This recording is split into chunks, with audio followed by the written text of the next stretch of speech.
La façon dont notre système capitaliste est structuré a produit ces milliardaires exceptionnels qui détiennent un pouvoir immense. Si l'on regarde ce que l'on appelle les Magnificent Seven en bourse, c'est-à-dire Amazon, Nvidia, Google, Facebook, Tesla, Microsoft, les 7 plus grandes entreprises, elles représentent environ 40% du marché boursier. Donc, si on y réfléchit, l'ensemble du marché boursier américain est composé à environ 40% de ces 7 actions. Et quand on observe ces PDG, chacun d'eux possède des centaines de milliards de dollars de patrimoine. Fait intéressant, la plupart d'entre eux étaient sur scène avec le président Trump lors de l'inauguration. Malheureusement, surtout aux États-Unis, dans notre système politique, c'est un système où l'argent fait la loi. Il faut disposer d'énormément d'argent pour réussir en politique américaine. Est-ce que je vois ce problème traité? Non. Malheureusement, je ne vois que l'écart se creuser davantage.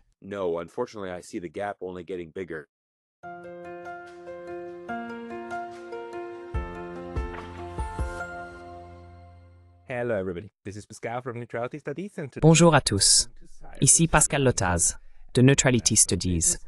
Et aujourd'hui, je m'entretiens avec Cyrus Jansen, consultant en affaires internationales, entrepreneur et analyste YouTube reconnu, dont la chaîne approche le million d'abonnés. Fort de plus de 10 ans d'expérience dans les affaires en Chine, Cyrus publie souvent des analyses courtes, ainsi que des interviews plus longues, en se concentrant fréquemment sur la Chine et les développements des BRICS. C'est justement ce sujet que je souhaite aborder avec lui aujourd'hui, afin d'avoir son point de vue sur l'évolution de la géopolitique mondiale. Alors Cyrus, bienvenue. Merci beaucoup Pascal. Je suis un grand Moren et je suis très honoré d'être ici. Merci. Merci beaucoup de prendre le temps de nous parler. Vous avez une position particulière car vous avez passé beaucoup de temps en Chine et vous avez vécu la Chine de première main au cours des 15 dernières années environ. Il me semble que vous y êtes allé pour la première fois en 2007. C'est bien cela? Vous avez adopté un point de vue contraire assez tôt, notamment concernant ce qui se passait à Hong Kong lors des manifestations de 2019. Peut-être pourriez-vous nous en dire un peu plus sur votre parcours. Comment se fait-il que vous perceviez la Chine aujourd'hui de manière plus positive que ce qui est souvent présenté en Occident?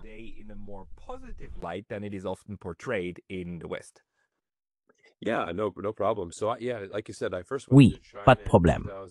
Donc, comme tu l'as dit, je suis allé pour la première fois en Chine en 2007 et c'est là que j'ai commencé ma carrière. C'était juste après l'université.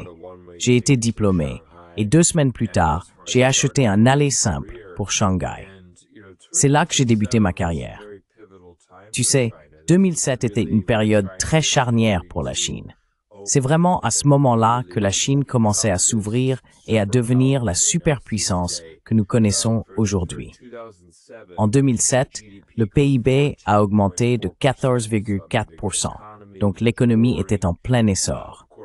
Bien sûr, Pékin a accueilli les Jeux olympiques en 2008 et à Shanghai, nous avons eu l'exposition universelle de 2010. Il y avait donc une période vraiment dorée où l'on pouvait voir l'économie chinoise croître très rapidement. Et bien sûr, cela se passait pendant la récession économique en Occident, n'est-ce pas?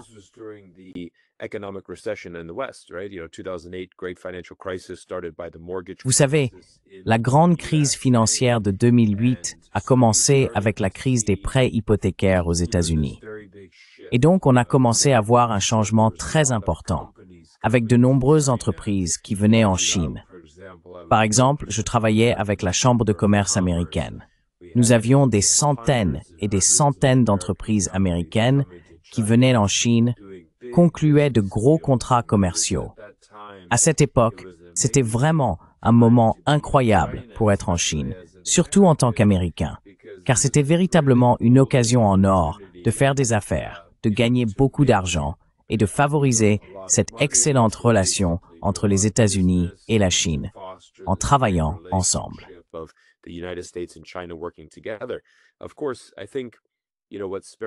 Bien sûr, ce que je trouve très triste dans tout cela, c'est qu'au fil du temps, la Chine a commencé à prendre de plus en plus d'importance.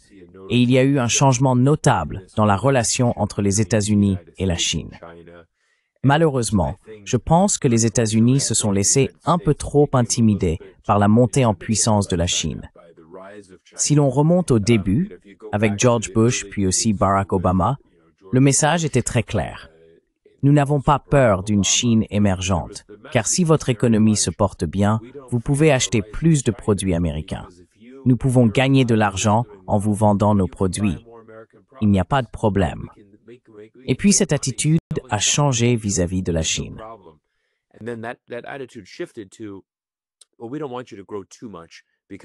Eh bien, nous ne voulons pas que vous grandissiez trop, parce que vous savez, vous grandissez un peu trop vite en ce moment. Et nous voulons nous assurer que vous restiez, disons, un lointain second derrière les États-Unis, qui devrait toujours être l'hégémon mondial, et nous devrions toujours être numéro 1. Il y a donc vraiment cette mentalité protectionniste américaine, ce sentiment d'exceptionnalisme américain, selon lequel nous devrions être les meilleurs et que nous sommes les meilleurs. Et cela a vraiment commencé à changer beaucoup de choses. Et bien sûr, la Chine a beaucoup évolué. Donc on a vu à quel point la Chine a changé.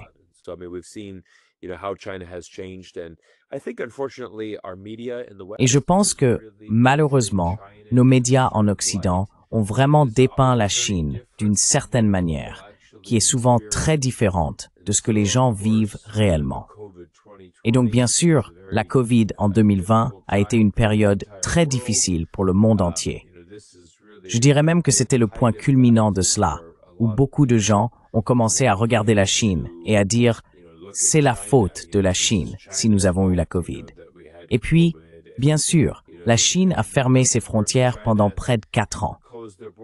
Cela a donc été une période très difficile pour les Occidentaux qui voulaient commencer à comprendre la Chine. Et ce n'était pas non plus une bonne période pour la Chine.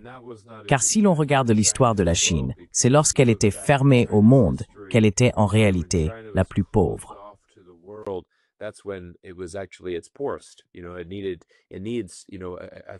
Je pense qu'une économie saine a besoin de commerce. Elle a besoin de communication. Elle a besoin de visiteurs internationaux. Donc, si l'on avance rapidement jusqu'en 2025, je pense que nous assistons à une renaissance de cela. Le tourisme international en Chine connaît une croissance très rapide. De nombreux Occidentaux découvrent désormais la Chine grâce aux réseaux sociaux, en comprenant ce qu'est réellement la vie en Chine. Et donc, je veux toujours dire que je ne souhaite jamais que quelqu'un soit influencé par les médias. Je veux toujours que vous, si vous n'êtes jamais allé en Europe, ou en Amérique du Sud, ou en Asie, ou en Chine, où que ce soit, allez et faites-en l'expérience par vous-même. Je pense que c'est toujours mon message. Et il y a toujours bien plus que ce que les médias vont vous raconter.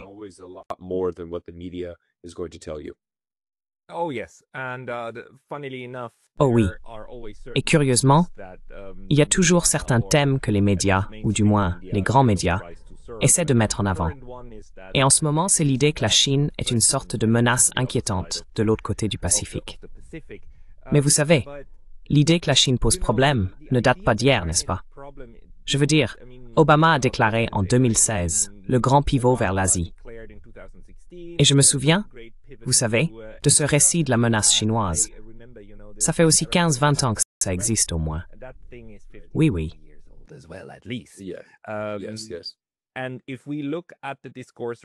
Et si l'on regarde le discours actuel, on constate que même des personnes que j'admire beaucoup, comme John Mearsheimer et d'autres, disent « Écoutez, avoir laissé la Chine entrer dans l'OMC, l'Organisation mondiale du commerce, et lui avoir permis de devenir un pays riche, était probablement une mauvaise décision des États-Unis. » Et je me demande toujours pourquoi les gens présentent l'ascension de la Chine comme une conséquence de la politique étrangère américaine.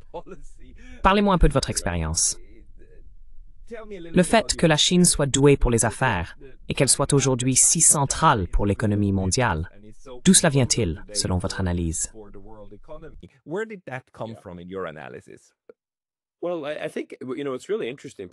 Eh bien, je pense que ce qui est vraiment intéressant, Pascal, c'est que si l'on remonte jusqu'à Mao Zedong, donc Mao Zedong était en fait très déterminé à établir une meilleure relation avec les États-Unis. Donc si l'on revient 50 ou 60 ans en arrière en Chine, à cette époque, la Chine faisait partie des 10 pays les plus pauvres du monde. C'est donc une période vraiment incroyable quand on regarde cette époque. Mais même Mao Zedong était très déterminé à ouvrir la Chine et à établir une certaine relation. Et il disait que si nous pouvons travailler avec les États-Unis, nous avons besoin que les États-Unis viennent ici.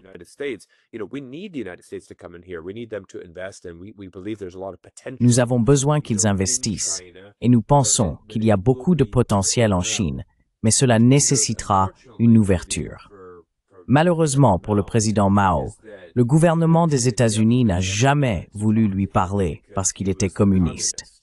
Il disait simplement « Il n'est pas question que nous ayons un quelconque dialogue avec vous, car vous êtes l'ennemi. » Et il faut se souvenir, si l'on remonte dans l'histoire, que Chiang Kai-shek, qui s'est réfugié à Taïwan, a été massivement financé par le gouvernement américain.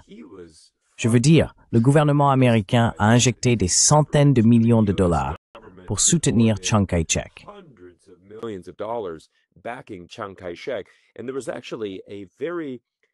Et il y a eu en réalité une énorme perte de prestige pour le gouvernement des États-Unis, car à cette époque, ils pensaient vraiment que Chiang Kai-shek avait plus de pouvoir en Chine continentale. Ils se disaient donc, si nous pouvons vraiment soutenir Chiang Kai-shek, si nous pouvons lui donner des centaines de millions, il pourra mener une révolution et établir la Chine comme une démocratie. Alors, les États-Unis pourront exercer leur pouvoir et leur contrôle sur cette région. Mais bien sûr, Chiang Kai-shek n'était en réalité guère plus qu'un mercenaire à bien des égards. Je veux dire, il ne s'intéressait qu'à l'argent.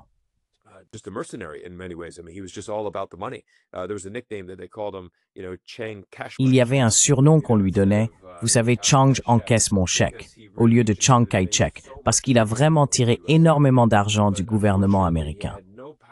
Mais malheureusement, il n'avait aucun pouvoir là-bas.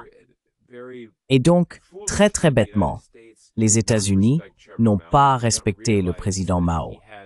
Ils n'ont pas compris qu'il avait réellement le soutien du peuple et qu'il a ensuite, bien sûr, pu établir la Chine que nous connaissons aujourd'hui en 1949, en fondant la République populaire de Chine. Mais je pense que comme nous, je voulais poser ces bases parce que, encore une fois, la Chine a toujours voulu s'ouvrir.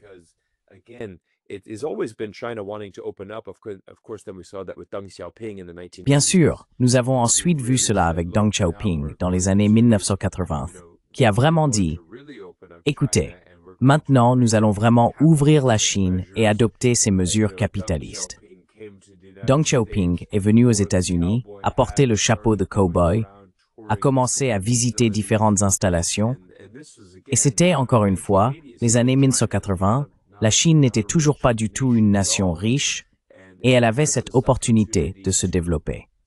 Je pense que c'est vraiment une combinaison des deux.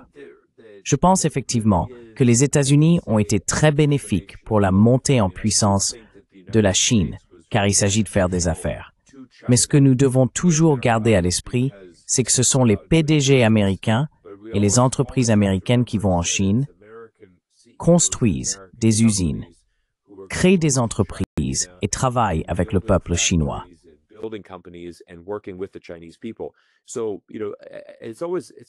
Donc, vous savez, je trouve toujours la conversation très intéressante quand j'entends des Américains aujourd'hui dire des choses comme « Nous n'avons pas besoin de la Chine. Nous n'avons pas besoin de fabriquer quoi que ce soit en Chine. Nous devrions avoir zéro échange avec la Chine. » Et je me dis, mais avez-vous prêté attention aux 40 dernières années? Ce sont nos entreprises américaines qui vont en Chine, non? Ce sont nos entreprises américaines qui veulent s'y développer. Et je dirais, par exemple, prenons Apple, l'une des entreprises les plus prospères de l'histoire. Cela a été une entreprise incroyable si vous avez investi dans Apple au cours des 5, 10, 20 dernières années, quelle que soit la période. Mais je dirais qu'Apple est bien plus une action chinoise. Vous savez, Apple aujourd'hui ne serait nulle part sans la Chine.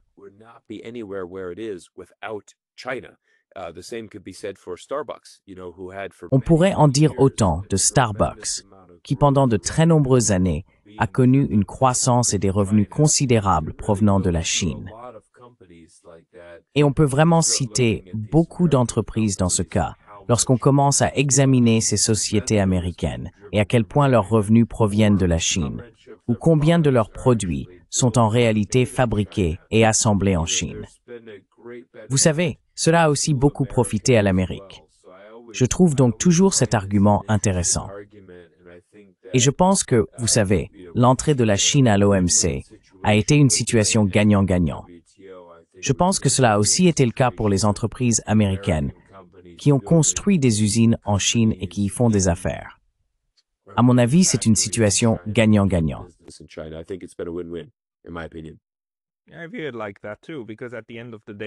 Je ressens la même chose, car au final, comme tu le dis, il s'agit de commerce, ce qui implique toujours une réciprocité des deux côtés, n'est-ce pas? Les commerçants n'échangent pas s'ils ne pensent pas qu'ils ont aussi quelque chose à y gagner. Exactement. La question ressemble un peu à... Il y a toujours eu des accusations portées contre la Chine, n'est-ce pas? D'abord, qu'ils volent la propriété intellectuelle, puis qu'ils soupaient leurs travailleurs, et donc que la concurrence n'est pas équitable. Tout cela, alors que bien sûr, les États-Unis étaient, et sont encore, dans une certaine mesure, la plus grande économie du monde. Et ce récit selon lequel les États-Unis souffrent d'un commerce déloyal, on l'entend évidemment de façon exacerbée en ce moment avec Donald Trump, alors que pourtant, les États-Unis restent nominalement la plus grande économie du monde, pas par habitant, pas en parité de pouvoir d'achat, mais nominalement. Comment se fait-il que ce récit, selon lequel les États-Unis souffrent parce que d'autres commercent de manière déloyale, soit si populaire aux États-Unis?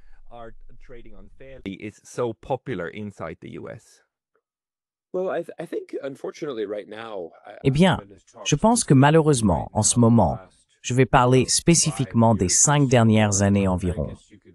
Je suppose qu'on pourrait remonter à 2016, lorsque Donald Trump est devenu président pour la première fois.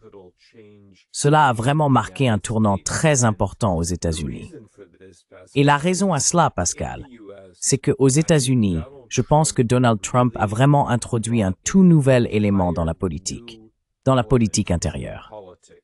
Donald Trump est le premier président élu sans aucune expérience politique. Nous savons tout cela à propos de Donald Trump. Nous savons qu'il parle sans préparation. Il n'a aucun filtre. Il parle comme un homme ordinaire. Vous savez, juste un homme très, très passionné. Il est très passionné par l'Amérique, mais il n'a aucun filtre.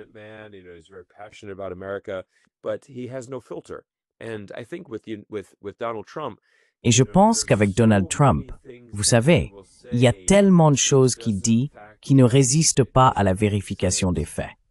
Elles n'ont pas de sens. Mais c'est vraiment juste ce qu'il ressent sur le moment. Mais la raison pour laquelle il a été très populaire en Amérique, c'est parce qu'il simplifie les choses. Tout simplement, la grande majorité des Américains ne comprend pas la politique. Ils ne comprennent pas l'économie. La majorité des Américains vivent au jour le jour, d'un salaire à l'autre.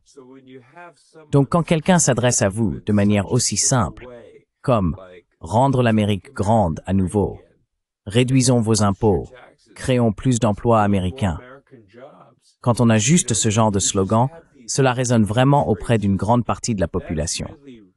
Et c'est pour cela qu'il est devenu si populaire. Maintenant, est-il capable de faire cela? Est-il vraiment capable de rendre l'Amérique grande à nouveau?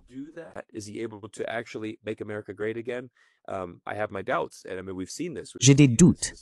Je veux dire, nous avons déjà vu cela, surtout en 2025. La réputation des États-Unis sur la scène internationale a considérablement décliné cette année.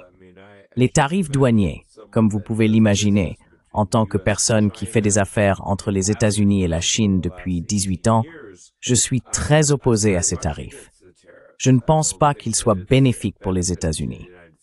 Je ne pense pas qu'ils soient bénéfiques pour le monde. Il n'est certainement pas avantageux d'imposer des tarifs à chaque pays, comme il l'a fait le 2 avril. Et encore une fois, nous sommes en août 2025, et nous entamons la deuxième phase de cette journée de la libération, où nous allons, une fois de plus, pénaliser bon nombre de nos plus proches alliés avec de véritables tarifs douaniers et barrières commerciales.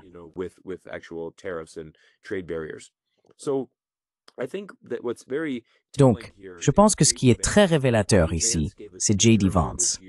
J.D. Vance a prononcé un discours plus tôt cette année, où il a déclaré que la mondialisation avait été un échec. Et voici pourquoi. Dans notre monde idéal, nous voulions que ces petits pays sous-développés, en gros, nous voulions les maintenir dans la pauvreté. Nous pouvions y délocaliser quelques usines, leur permettre d'en construire et de progresser lentement. Mais il devait y avoir un écart. Les États-Unis devaient rester au sommet. Ces pays en développement devaient rester en dessous de nous. C'est une arrogance américaine très typique. C'est l'exceptionnalisme américain. J'ai donc trouvé cette déclaration de J.D. Vance assez profonde, car son message, en substance, était « Vous devez rester pauvre, vous devez juste fabriquer nos produits ». L'a-t-il dit en ces termes? L'a-t-il dit comme ça? Il l'a fait. Je paraphrase, je ne cite pas directement, mais en gros son message était que la mondialisation a été un échec, parce que ces autres pays, comme il l'a dit, ne se sont pas contentés de fabriquer. Ils ont commencé à inventer leur propre technologie. Et c'est exactement ce que l'on a vu avec la Chine. Je pense que c'était là son point principal. Il était content que la Chine soit l'atelier du monde, mais tout à coup, la Chine s'est mise à innover, et maintenant, c'est elle qui tient les rênes. Si l'on regarde en arrière, l'industrie des panneaux solaires serait un excellent exemple à étudier.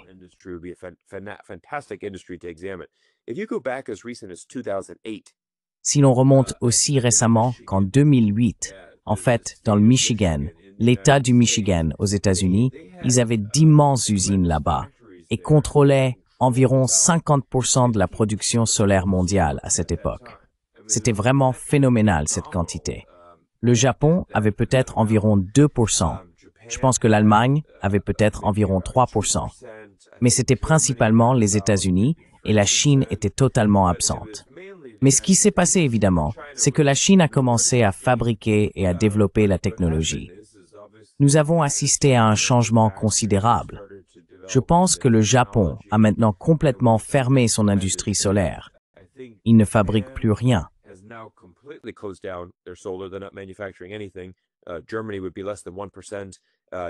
L'Allemagne représenterait moins de 1%. Les États-Unis, très peu également.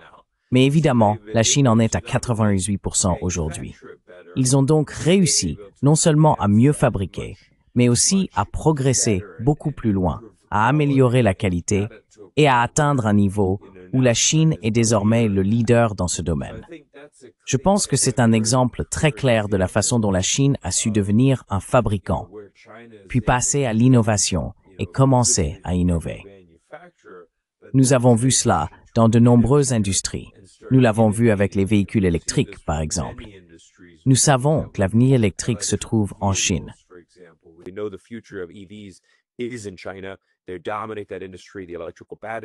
Ils dominent ce secteur, les batteries électriques, les énergies renouvelables, qu'il s'agisse de l'éolien ou des turbines, et même, par exemple, les microprocesseurs. La Chine n'est pas aussi avancée. Évidemment, Taïwan et les États-Unis sont en tête dans les semi-conducteurs, ce qui est un processus extrêmement technique, n'est-ce pas? Il n'existe aucun pays au monde capable de fabriquer entièrement ses propres semi-conducteurs. Une collaboration internationale est nécessaire. Je suis sûr que vous et nos invités le savez. Comme ASML, l'entreprise néerlandaise, c'est la seule au monde à produire cette machine de lithographie haut de gamme. Donc, que vous soyez à Taïwan, au Japon, en Corée ou aux États-Unis, vous avez besoin de cette machine ASML des Pays-Bas. Je croyais que le Japon en avait aussi un. Le Japon ne fabrique-t-il pas aussi des machines de lithographie? Je ne sais pas si c'est au même niveau. Je pense qu'ASML est le leader, cette machine en particulier. Mais je sais qu'aucun pays ne peut le faire seul. C'est généralement un effort collaboratif à un certain niveau.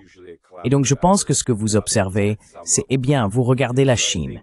Et la Chine progresse très rapidement. Je trouve qu'il y a un exemple fascinant où nous avons vu un véritable revirement de l'administration de Donald Trump il y a seulement quelques semaines. Pendant longtemps, il voulait interdire à NVIDIA de vendre ses microprocesseurs avancés à la Chine. Puis ils ont essentiellement changé d'avis et ont dit, eh bien, nous nous sommes rendus compte qu'en les interdisant, nous incitions en fait la Chine à innover. Nous allons donc maintenant autoriser NVIDIA à recommencer à vendre les puces H20 à la Chine, car nous ne voulons pas céder tout ce marché à la Chine.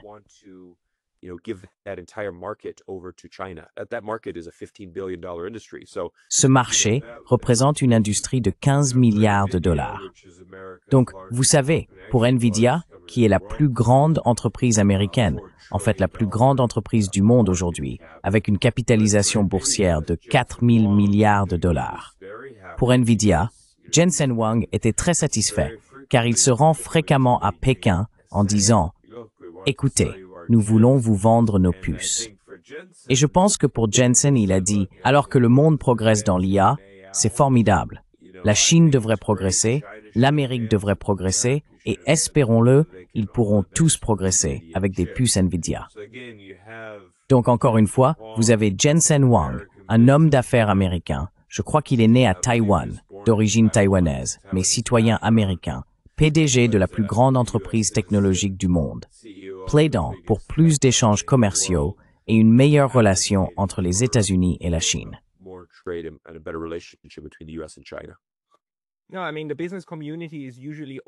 Je veux dire, le monde des affaires est généralement favorable à de meilleures relations internationales afin d'ouvrir les marchés et de maintenir les chaînes d'approvisionnement.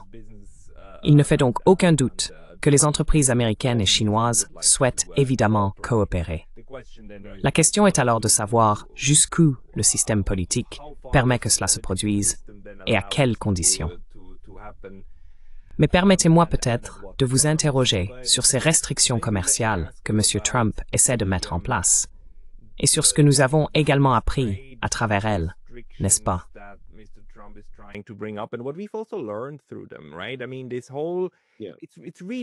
Je veux dire, tout cela.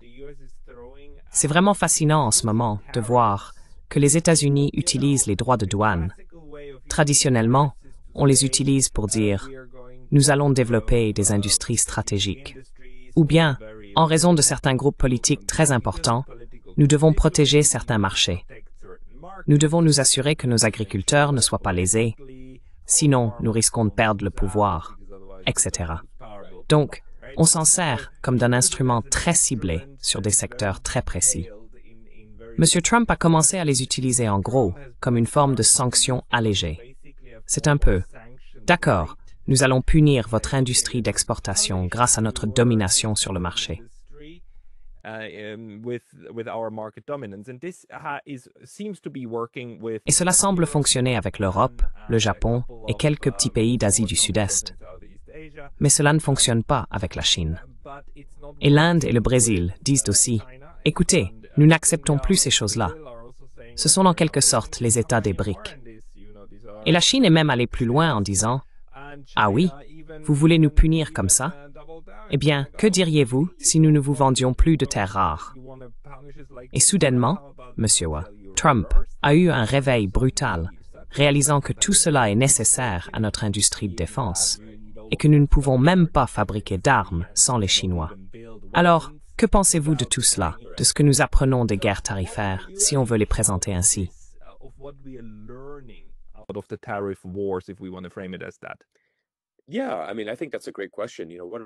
Oui, je veux dire, je pense que c'est une excellente question. Vous savez, qu'apprenons-nous? Parce que, vous savez, ce que j'ai appris, et je pense que ce que nous avons vu au cours des 6 derniers mois de la présidence de Donald Trump, c'est qu'il y a eu beaucoup d'incohérences. Et donc je pense que c'est un point important, où vous savez, quand on fait des affaires par exemple, qu'est-ce qu'on veut? On veut pouvoir anticiper l'avenir. On veut de la stabilité, surtout lorsqu'on traite avec des entreprises de plusieurs milliards de dollars, qui ont des usines partout dans le monde, qui effectuent des paiements à l'échelle internationale, qui expédient des stocks, et que tout ce commerce international a lieu. On veut pouvoir imaginer à quoi ressemblera l'avenir.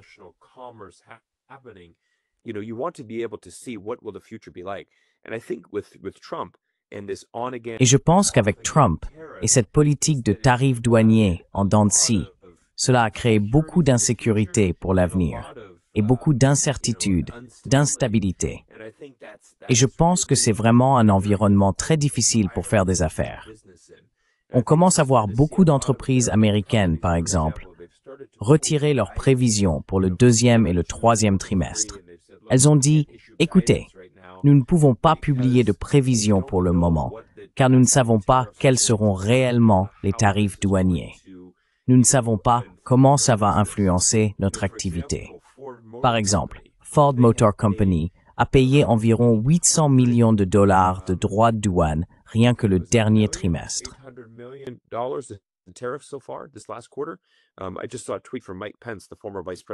Je viens de voir un tweet de Mike Pence, l'ancien vice-président. Laissez-moi vérifier ça rapidement.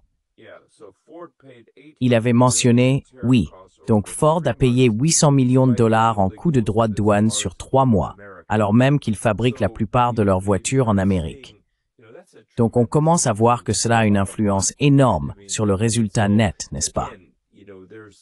Je veux dire, tout à coup, il y a un coût de 800 millions de dollars que Ford doit supporter. Et malheureusement, cela nous ramène à nos Américains à l'esprit simpliste. Et je dis cela avec respect pour mes concitoyens américains.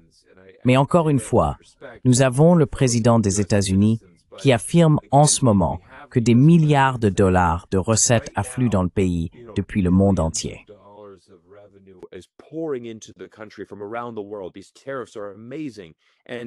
Ces tarifs sont incroyables. Et sa communauté pense que c'est extraordinaire. Vous savez, nous gagnons tellement d'argent venant du monde entier.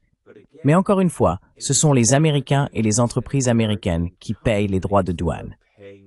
Regardez Ford. Cette entreprise verse 800 millions de dollars de droits de douane au gouvernement américain. Et qui va payer cela? Évidemment, le consommateur de Ford. Si vous allez acheter une Ford ou un camion, ce prix sera augmenté à cause des tarifs douaniers. Donc au final, c'est vous qui paierez. Mais on ne le voit pas aux États-Unis. Beaucoup de gens n'arrivent pas à comprendre cela. Et je suis assez étonné du nombre de personnes qui ne réalisent pas cette notion de base en économie sur le fonctionnement réel des droits de douane.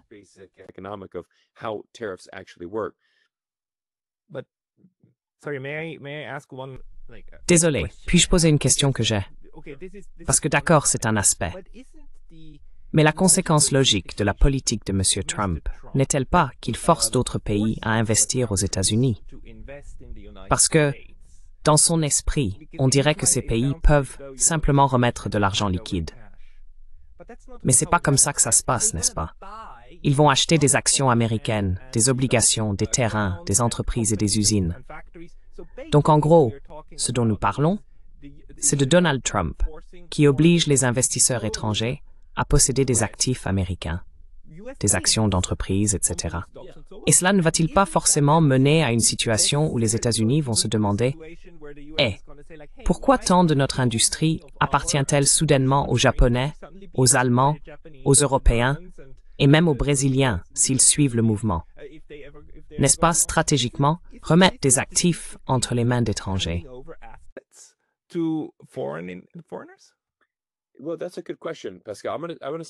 Eh bien, c'est une bonne question, Pascal. Je voudrais dire deux choses parce que tu m'as rappelé quelque chose tout à l'heure en parlant des droits de douane. Tu sais, les droits de douane utilisés de manière spécifique, je pense que ça peut vraiment être bénéfique. Et comme tu l'as dit au début, s'ils sont utilisés de façon très stratégique et ciblent une industrie précise. Ce qu'on n'a jamais vu, par exemple, c'est un président ou un pays imposer des droits de douane généralisés à des pays entiers sur tous les secteurs, n'est-ce pas? Voilà la différence. Tu sais, les droits de douane de Trump sont très manipulateurs. Et c'est en fait une sorte de, quel est le terme que je cherche? C'est comme une forme de, c'est une attaque malveillante contre un pays.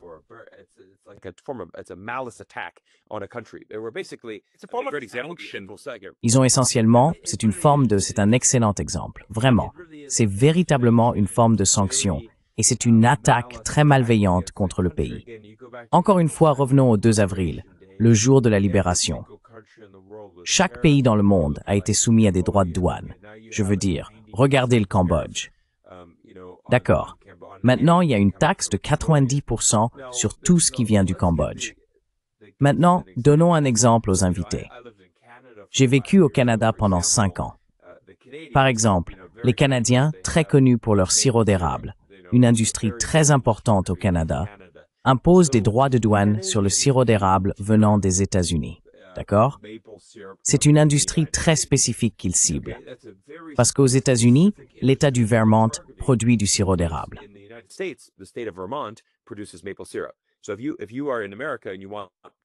Donc, si vous êtes aux États-Unis et que vous voulez du vrai sirop d'érable, vous l'achèteriez dans l'État du Vermont, qui est très réputé pour son sirop d'érable. Au Canada, tout le pays en produit partout. C'est une industrie énorme. Et donc, évidemment, pour le Canada, comme c'est une industrie si vitale pour les Canadiens, ils vont imposer des droits de douane sur ce secteur spécifique venant des États-Unis, parce qu'ils ne veulent pas que les Américains fassent concurrence. Voilà un exemple de tarif douanier qui fonctionne, avec une raison précise. Et je pense que présenté ainsi, nous pouvons tous comprendre. D'accord, c'est logique.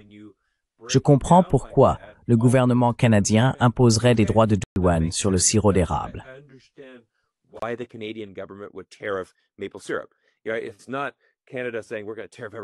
Ce n'est pas le Canada qui dit « nous allons imposer des droits de douane sur tout ce qui vient des États-Unis » ou l'inverse. Donc je pense que l'autre élément qui complique vraiment la situation, Pascal, c'est que l'on voit Donald Trump appliquer différents niveaux de tarifs et différentes clauses pour les droits de douane. Par exemple, lorsque le Canada a déclaré vouloir reconnaître la Palestine, Donald Trump s'est immédiatement rendu sur Truth Social et a dit « J'entends que le Canada veut maintenant reconnaître la Palestine. » Eh bien, cela va influencer vos droits de douane. Ce sera donc plus difficile pour vous de négocier. Pendant ce temps, par exemple, la France, l'Irlande, la Norvège et l'Espagne ont toutes déclaré qu'elles reconnaîtraient la Palestine. Et Donald Trump n'a aucun problème. Il n'y a pas de droits de douane supplémentaires pour elle.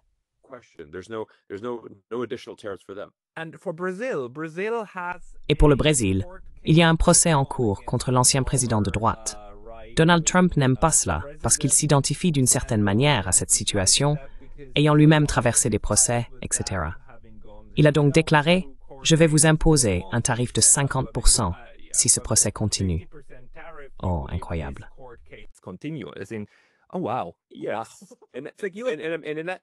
Oui, et c'est un exemple très clair d'ingérence dans les affaires intérieures d'une nation souveraine. Je veux dire, on ne peut pas imposer des droits de douane à un pays simplement parce qu'on n'aime pas le fait qu'il juge un ancien président. Et en l'occurrence, cet ancien président est un allié très proche de Trump. Je veux dire, il était à la Maison-Blanche, c'est un grand fan de Trump. On comprend donc pourquoi Trump lui serait très fidèle. Trump exige la loyauté et il récompense tous ceux qui lui restent fidèles. Mais au moment où vous ne lui êtes plus loyal ou que vous le remettez en question, c'est fini pour vous.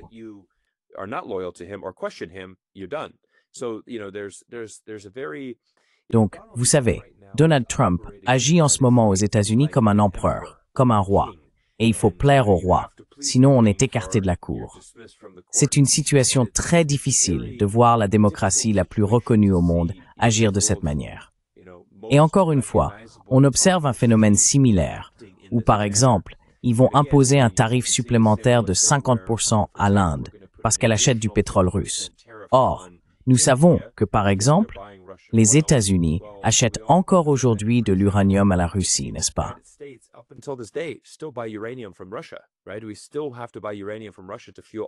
Nous devons toujours acheter de l'uranium à la Russie pour alimenter notre propre industrie nucléaire aux États-Unis.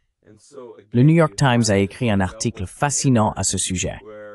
Et donc, encore une fois, il y a ce 2 poids, 2 mesures où l'Inde dit « Eh bien, vous pouvez nous critiquer pour l'achat de pétrole russe, mais à la fin de la journée, nous avons besoin d'énergie. Et s'il y a une opportunité d'en acheter, nous allons le faire. Pendant ce temps, vous achetez aussi de l'énergie. Vous avez besoin d'uranium pour vos réacteurs nucléaires aux États-Unis, où 25% de votre pays tire son électricité de l'industrie nucléaire. Alors, avez-vous arrêté d'acheter de l'uranium à la Russie? Non.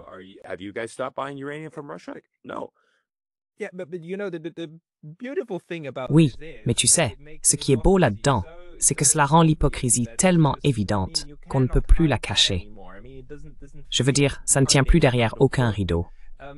Mais cela nous laisse aussi avec une seule chose, à savoir la reconnaissance du fait que le pays, qui pendant si longtemps, durant la guerre froide et même après, criait à tue-tête « libre-échange, libre-échange, libre-échange », tout le monde dans l'OMC, égalité des chances et mondialisation, a fait un virage à 180 degrés ou à 360, comme dirait l'ancien ministre allemand des Affaires étrangères. Oui, c'est ça. Désolé. Mais alors, où cela nous mène-t-il?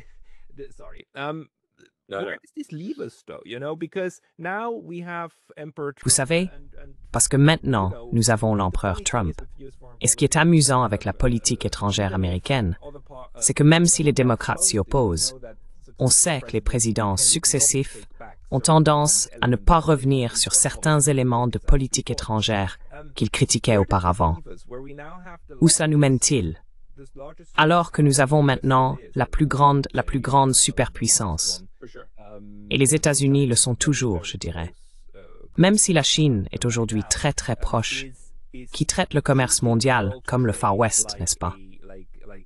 Celui qui tire le premier gagne. Qu'est-ce que cela implique pour les autres? Prenons la Chine, par exemple. Quelle est l'approche des Chinois, notamment avec les BRICS, pour essayer de faire face à cette réalité à laquelle nous sommes confrontés?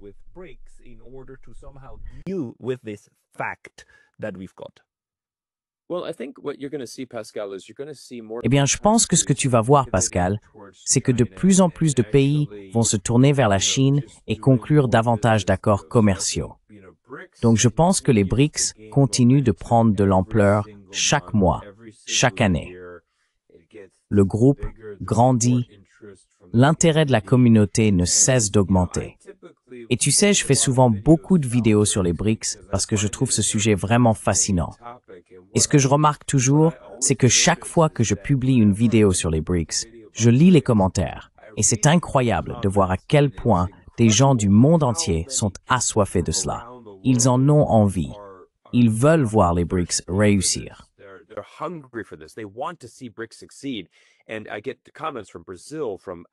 Et je reçois des commentaires du Brésil, de pays africains, du Moyen-Orient, d'Asie du Sud-Est, du monde entier, où les gens souhaitent vraiment que les BRICS réussissent et essayent de faire quelque chose de différent, de vraiment s'émanciper des États-Unis et de cette emprise du pouvoir. Donc je pense que ce que vous avez observé est très intéressant. Par exemple, Modi de l'Inde va maintenant programmer sa première visite d'État avec Xi Jinping en septembre. Et cela résulte directement de ces nouveaux droits de douane imposés par Trump. On voit donc que Trump rapproche réellement l'Inde de la Chine.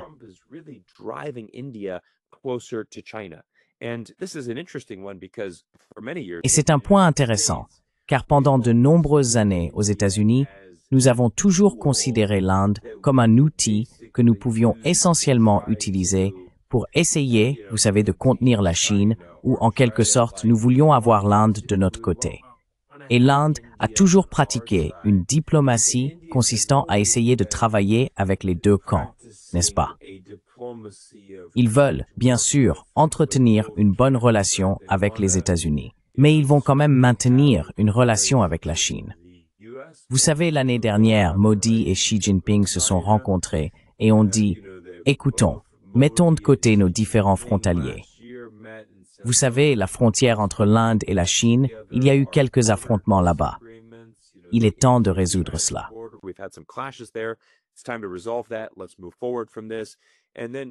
Allons de l'avant à partir de là. Et puis vous voyez par exemple le Brésil. Fait intéressant, j'ai lu un article plus tôt cette semaine indiquant que la viande brésilienne allait désormais commencer à être importée au Japon pour la première fois en 20 ans, car il y avait un problème avec tous ces droits de douane. Et donc vous voyez, j'ai vu un autre article cette semaine où je crois 153 exportateurs de café brésiliens, parce qu'ils ont été taxés et que leur marché aux États-Unis est en train de disparaître, se sont en fait tous tournés vers la Chine. Ainsi, la Chine les accueille à bras ouverts. Et c'est actuellement le pays où la consommation de café croît le plus rapidement au monde. Il y a donc beaucoup de débouchés pour ces torréfacteurs brésiliens qui peuvent produire leurs grains et les envoyer ailleurs.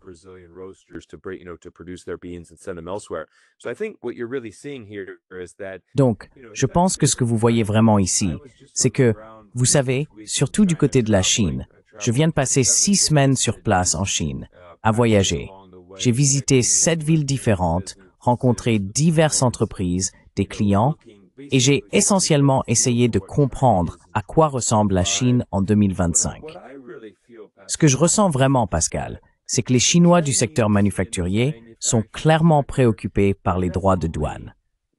Cela a clairement eu un impact, mais ce n'est pas non plus quelque chose qui va mettre fin à leur activité. Par exemple, les Chinois sont très avisés. Ils savent qu'environ 16% de leurs exportations vont vers les États-Unis. Or, 16%, c'est un montant significatif, mais ce n'est pas un montant qui va faire couler leur entreprise.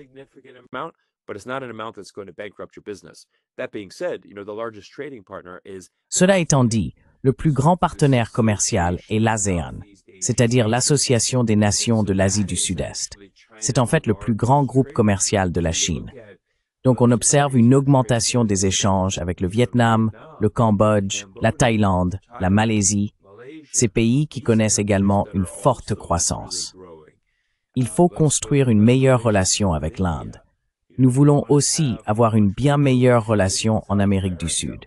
Le Brésil est notre principale économie là-bas. On commence donc à voir beaucoup plus d'échanges commerciaux et beaucoup plus d'accords conclus.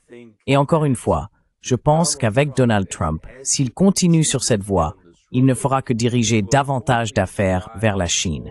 Et la Chine dira simplement, « Regardez, nous allons continuer à nous diversifier en commerçant davantage avec de nombreux autres pays à travers le monde. »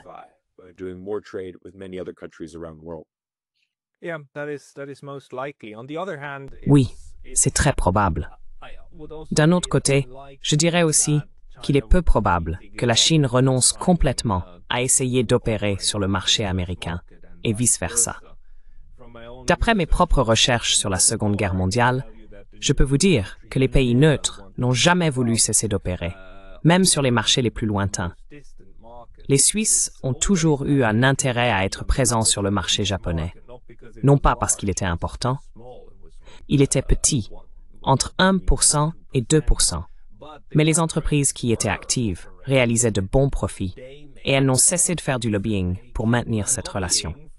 Alors, selon vous, comment les entreprises qui sont fortement exposées au marché américain, les entreprises chinoises qui sont très exposées, comment pensez-vous qu'elles vont essayer de s'y prendre? Parce qu'il existe différentes stratégies.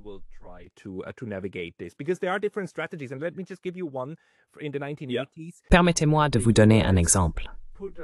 Dans les années 1980, les États-Unis ont exercé beaucoup de pression sur le Japon, car le Japon occupait alors une position similaire à celle de la Chine aujourd'hui.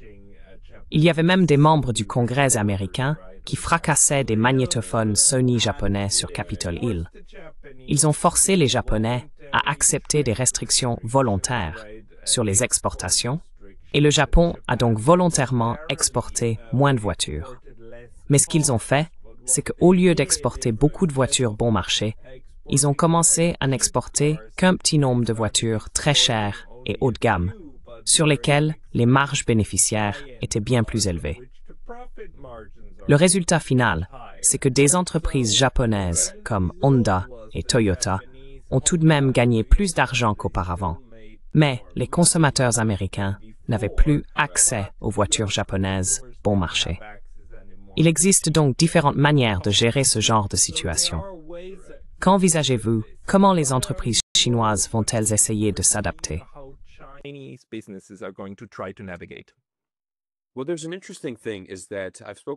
Eh bien, il y a quelque chose d'intéressant. J'ai parlé à certains clients et à des gens d'affaires que je connais, et il y a quelques points que je vais mentionner. Premièrement, les Chinois sont très malins, donc ils ont déjà trouvé de nombreux moyens de contourner cela.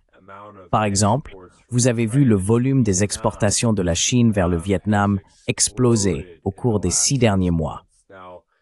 Maintenant, soyons très honnêtes ici. Vous savez ce qui se passe. Beaucoup d'exportations sont envoyées au Vietnam, puis expédiées vers les États-Unis. Il y a aussi des entreprises entières qui ont essentiellement été créées pour vous aider à gérer les droits de douane.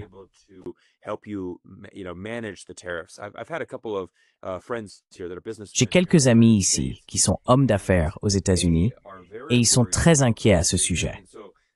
Et c'est toujours ce que je trouve très fascinant, Pascal. Les plus grands partisans des droits de douane sont généralement les ouvriers, qui, encore une fois, ne font pas de commerce à l'échelle internationale. Ils font simplement leur travail de 9 à 5. Ce sont des citoyens américains moyens qui vont au bureau, rentrent chez eux, regardent un match de football, boivent une bière. Bref, des Américains ordinaires. Ce sont eux qui se reconnaissent vraiment dans Trump. Ce sont eux qui croient en quelque sorte à l'histoire que Trump leur raconte.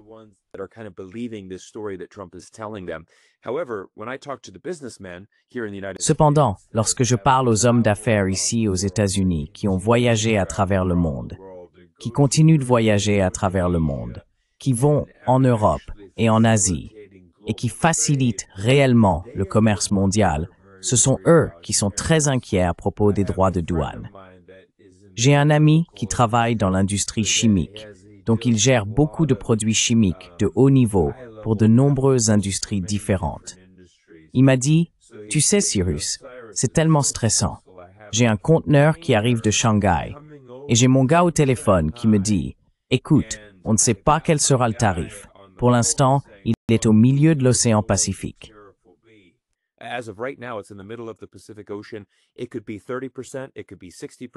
Ça pourrait être 30%, ça pourrait être 60%, ça pourrait être 20%. On n'en a aucune idée avant que, vous savez, la marchandise arrive au port.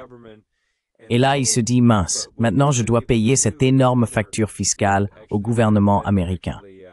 Mais ce qu'il a réussi à faire, et ce que beaucoup d'autres entreprises ont fait, c'est trouver des sociétés chinoises capables de contourner ces droits de douane. Quand on veut, on peut, et c'est là que les Chinois sont redevenus très malins. Donc vous pouvez essayer de faire ça, mais les Chinois continueront à exporter. Et encore une fois, ce sont les consommateurs américains qu'ils veulent.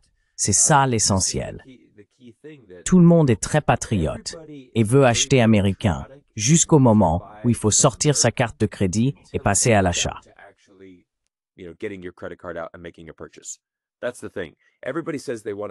C'est ça le problème. Tout le monde dit vouloir acheter américain et ne pas acheter de produits étrangers.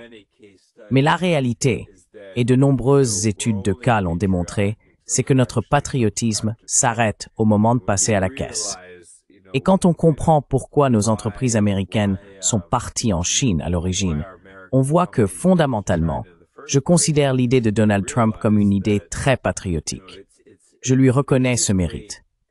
Écoutez, je veux ramener des emplois en Amérique. Je veux que l'Amérique prospère. Il n'y a rien de mal à créer plus d'emplois pour les Américains et à améliorer la qualité de vie dans notre pays. Bien sûr, c'est ce que tout président devrait chercher à faire pour sa nation.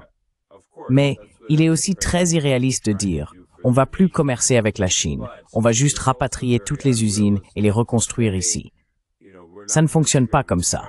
N'amélie si menacing renamic toi mi en 2025.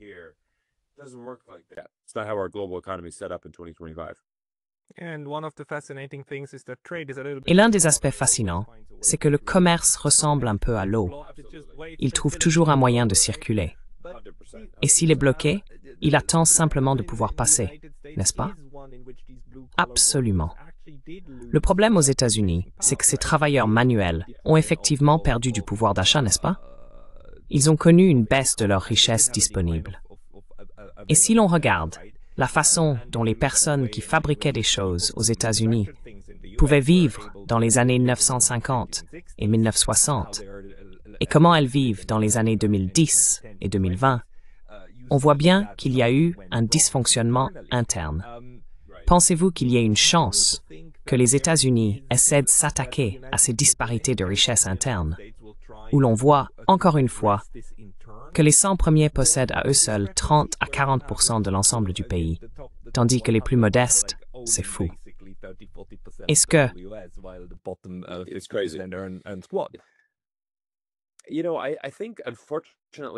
Je pense que malheureusement, la façon dont notre système capitaliste est conçu a produit ces milliardaires exceptionnels qui détiennent un pouvoir immense. Si l'on regarde ce que l'on appelle les Magnificent Seven en bourse, c'est-à-dire Amazon, Nvidia, Google, Facebook, Tesla, Microsoft, les 7 plus grandes entreprises, elles représentent environ 40% du marché boursier. Donc si vous pensez à l'ensemble du marché boursier américain, environ 40% est constitué de ces 7 actions. Et quand on regarde ces PDG, ils sont évidemment tous très influents. Leur valeur nette combinée dépasse largement le $1 trillion.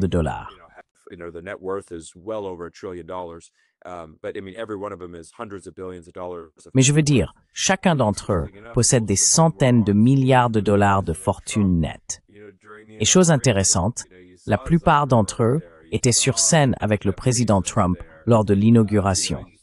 Vous avez vu Zuckerberg, vous avez vu Jeff Bezos, vous avez vu le PDG de Google. Donc je veux dire, ils étaient tous sur scène avec Trump. Et je pense que malheureusement, ce qui est très intéressant, surtout aux États-Unis et dans notre système politique, c'est que c'est un système où l'on paye pour jouer. Il faut avoir énormément d'argent pour réussir en politique américaine. Donc, est-ce que je vois ce problème être résolu? Non. Malheureusement, je vois l'écart ne faire que s'agrandir. Et nous continuons simplement à le constater.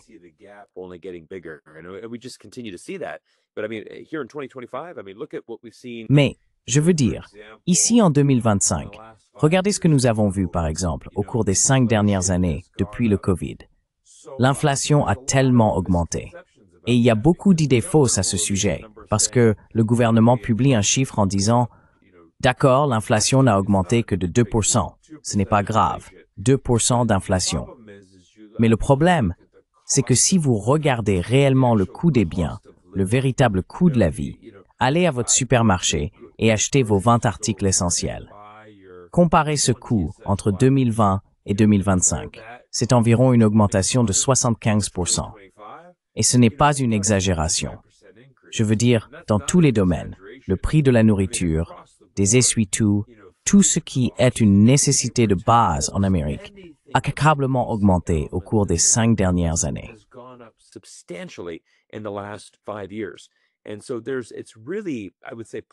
Donc je dirais que c'est vraiment depuis le Covid, ou après le Covid, qu'il y a eu cet effet boule de neige qui ne cesse de s'accélérer et de grossir. Vous savez, je ne vois pas les salaires augmenter. Je ne vois pas le coût de la vie baisser. Il reste très élevé. Le marché immobilier, par exemple, est toujours extrêmement inabordable dans de nombreux endroits.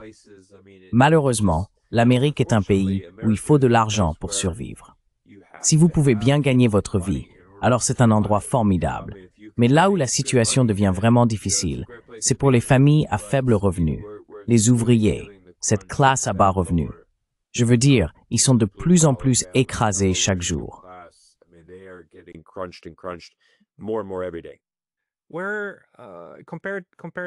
Si on compare cela à la Chine, où en sont-ils? Je veux dire, ils ont connu le plus grand miracle économique des 30 ou 40 dernières années de l'histoire humaine. Non? 800 millions de personnes sorties de la pauvreté et entrées dans la classe moyenne. D'après votre expérience de vie là-bas et vos récents voyages, est-ce que, si l'on compare l'état d'esprit des classes ouvrières en Chine et aux États-Unis, je supposerais que la Chine doit être incroyablement optimiste quant à l'avenir.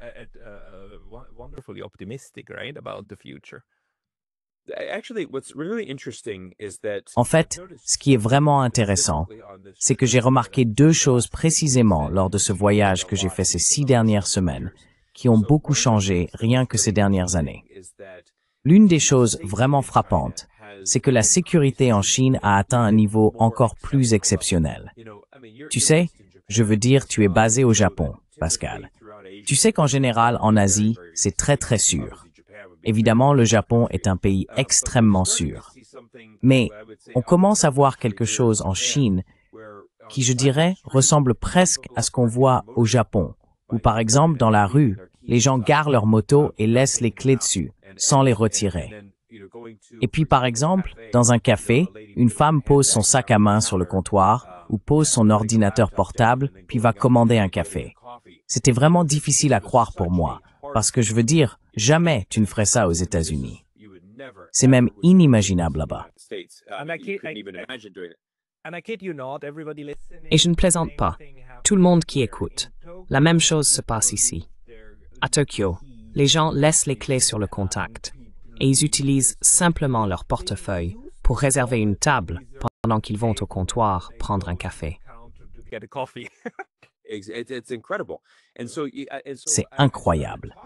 J'ai donc commencé à en parler autour de moi et on m'a dit, tu sais, la Chine s'est tellement améliorée. C'est même encore plus sûr maintenant. C'était déjà sûr avant, mais maintenant, c'est ultra sûr. C'est encore plus renforcé.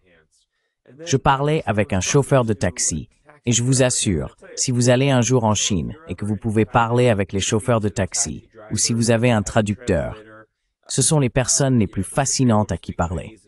Je suis d'accord. Je discutais avec lui et je lui ai demandé, je suis curieux, combien gagnes-tu par mois en tant que chauffeur de taxi? Et il m'a répondu, je gagne environ 6 000 renminbi par mois.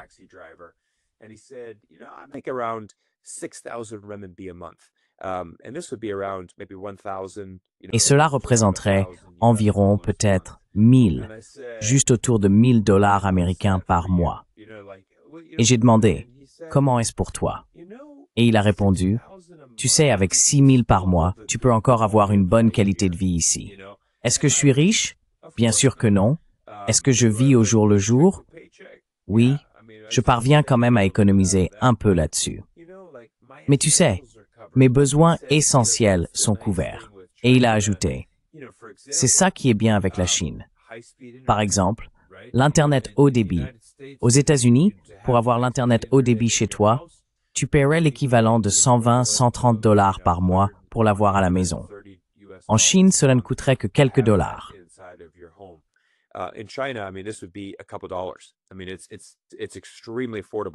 C'est extrêmement abordable.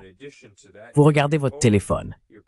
En plus de cela, pour votre téléphone, vous payez environ 120 à 150 dollars par mois, rien que pour l'Internet à la maison.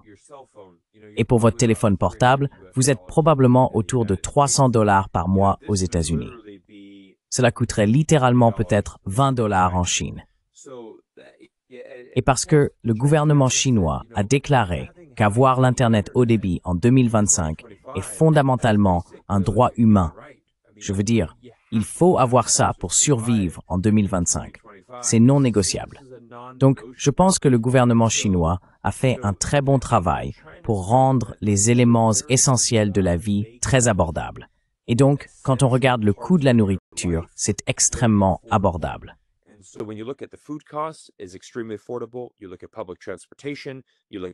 Regarde les transports en commun, regarde l'Internet, regarde ces choses de base. Même un chauffeur de taxi qui gagne 1000 dollars américains par mois. Tu sais, c'est incroyable. Tu serais vraiment étonné. Il arrive probablement à économiser 200 ou 300 dollars par mois sur ce salaire, tout en payant son logement et en couvrant sa vie quotidienne et d'autres besoins. Donc, ce que je dirais vraiment, Pascal, c'est que pour la classe inférieure, il vaut clairement mieux être en Chine qu'aux États-Unis. Et encore une fois, j'ai eu cette discussion avec un chauffeur de taxi parce qu'il me disait, oui, mais je ne gagne que l'équivalent de 1000 dollars américains.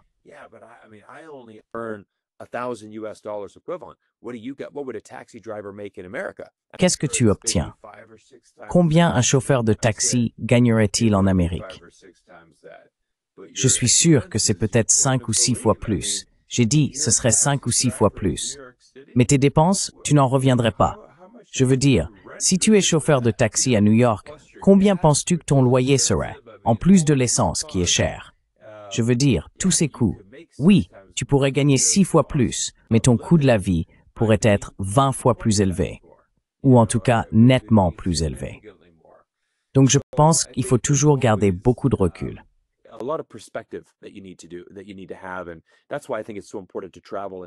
Et c'est pour cela que je pense qu'il est si important de voyager et de le constater par soi-même. Parce que beaucoup de gens en Occident qui critiquent diront « Vous savez quoi? Le salaire moyen en Chine est de 1 000 $ américains par mois. Comment quelqu'un peut-il vivre avec ça? » Eh bien, encore une fois, vous prenez un salaire chinois et vous l'appliquez à la vie en Amérique. Oui, bien sûr, ça ne fonctionnera jamais.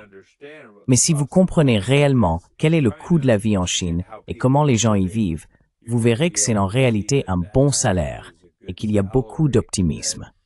Je veux dire, quand je me promène dans les rues en Chine, j'ai été à Pékin, Shanghai, Nankin, Canton, Shenzhen, Hong Kong. Il y a une ambiance différente dans l'air. Ce qui est très intéressant, Pascal, c'est la forte montée des marques locales, des marques chinoises locales qui deviennent vraiment très populaires. Je vais te donner un exemple. Uniqlo, du Japon, est très très populaire. Il y a peut-être 10 ans, je me souviens de l'ouverture du magasin phare à Shanghai. Des milliers de personnes à l'intérieur. Tout le monde en voulait. C'est de la très bonne qualité, non? Uniqlo est incroyable. Des produits de bonne qualité à un prix très abordable. Quand j'y suis retourné cette fois, voilà, exactement, quand j'y suis retourné, j'ai vu un nouveau magasin chinois appelé Benlei. Et Benlei, c'est essentiellement l'Uniqlo chinois.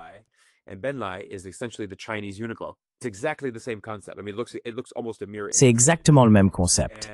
Je veux dire, c'est presque comme une image miroir, mais c'est chinois. Donc j'y suis allé, et les prix sont encore meilleurs, et la qualité est fantastique. Je me suis dit, waouh, je vais acheter des chemises ici, je vais acheter des vêtements de sport, et je vais acheter plein d'équipements dans ce magasin. Ce magasin était bondé. Donc, on voit qu'un changement est en train de se produire. Quand je suis allé en Chine pour la première fois en 2007, les gens ne voulaient pas acheter de vêtements chinois.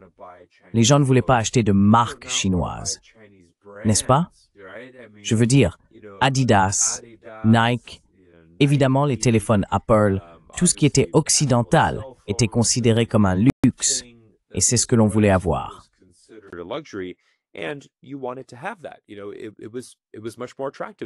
Vous savez, il était bien plus attirant de porter les dernières baskets Adidas plutôt que l'équivalent chinois. Mais aujourd'hui, les marques chinoises montent en puissance et on observe ce changement chez les consommateurs. Je pense que beaucoup de Chinois, surtout les jeunes, sont très patriotes. Ils sont très fiers d'être Chinois. Et je crois que c'est aussi ce qu'ont provoqué les tarifs douaniers de Donald Trump.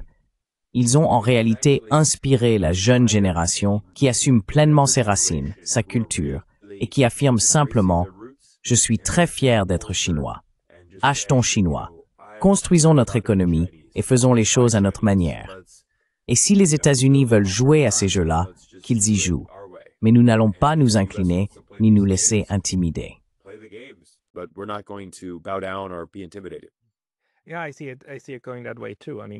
Oui, je le vois aller dans ce sens aussi.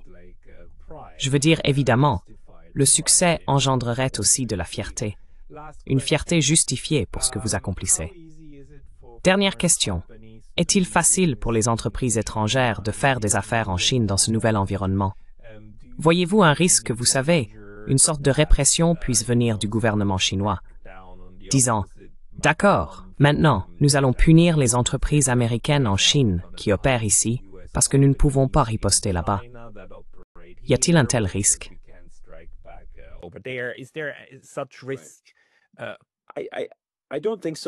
Je ne pense pas, parce que, enfin, laissez-moi dire, je dirais que la réponse à cela est un non catégorique. Le fait est que l'économie chinoise n'est pas dans la meilleure position en ce moment. Je ne veux pas donner l'impression que, waouh, l'économie est en plein essor là-bas. La Chine a ses propres difficultés, ses propres défis à relever. Mais je dirais que la Chine est très ouverte à l'investissement direct étranger, à la collaboration avec des entreprises internationales. Nous l'avons également constaté avec le gouvernement chinois, qui a ouvert ses portes à de nombreux autres pays en les rendant exemptés de visa pour entrer en Chine. Et cela a été un développement très significatif.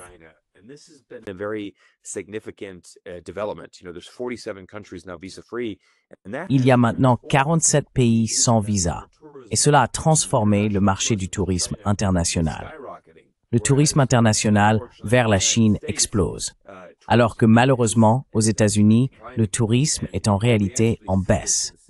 On le constate d'ailleurs à Las Vegas, qui est un très bon baromètre de l'économie américaine, car si l'économie américaine se porte bien, les gens ont de l'argent. Et s'ils ont de l'argent, ils viennent à Vegas, ils viennent pour jouer, pour se divertir. Mais en ce moment, Vegas enregistre une baisse de 11% par rapport au mois dernier. C'est le 6e mois consécutif de recul du nombre de visiteurs à Las Vegas.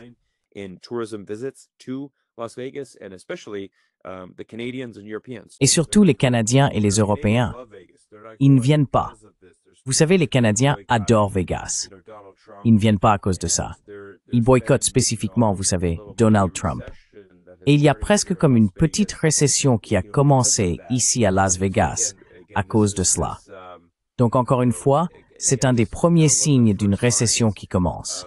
Les gens ne vont plus à Vegas parce que les prix sont tout simplement trop élevés et qu'ils n'ont plus l'argent.